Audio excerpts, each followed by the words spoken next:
Ano guys, before pa nasa motor guys, so mga pa na yung hitsura niya. Before pa sa wala pa ng disgrasya guys. So okay pa nagporma guys. So saan mo ng disgrasya mo kita no. Yan naman na tumatagan ng disgrasya sa to ang mga kinabuhi. So pagsulay ni sa ato ang first time gini disgrasya ng motor. Karon ba gini mag-unom na ni katuig karon Agosto. So updating ni permente restro ni may problema ni. So ako lang papa so expire ang lisensya. Pero non-prop pa yun. Expire okay ra tato wala na expire. So mo ni itsura sa karon sa motor guys. So grabe ka guba gid. Purot ya yang cover. Pero yung cover ani na pa yung mga gamit ani. So iya lang mga kuan ani bolt. So ang telescopic ani guba gid. Mao gini itsura siya guba. Yan nakabangga ni nabara. So taga San Nicolas gyapon. So di ginatumatag ano. So sa sitwasyon gyud amo ko na nang sitol nga negotiate na ko sa amicable lang gid kay medyo sadan ng wala ni si papa siguro sadan kay nakatabok na magud ang nabara so kusog ilang dagan.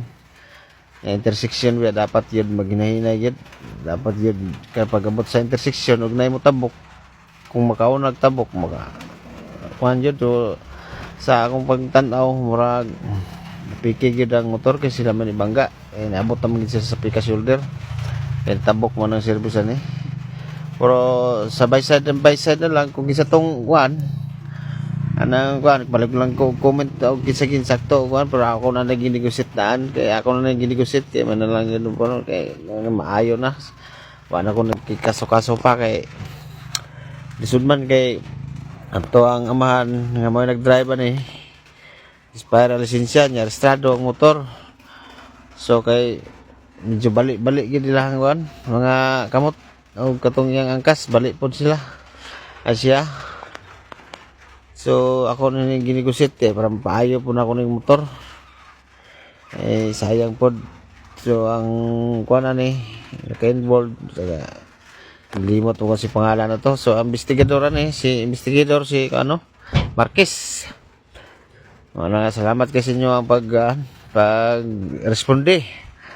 Naipos dayon niyo ang mga gamit. So, ang nag-responde po sa mga response sa Don Carlos LGUs, Don Carlos LGU. Salamat og Don Carlos Police Station. Salamat kasi inyong pag-response sa pag-rescue o pag-timan sa mga na-involved accident diri sa kuwang motor. So kading motor guys ako ang ngalan na na-involved. So akong papa lang nagdadrive nagdadala kay kuan mo guna sa service estudyante.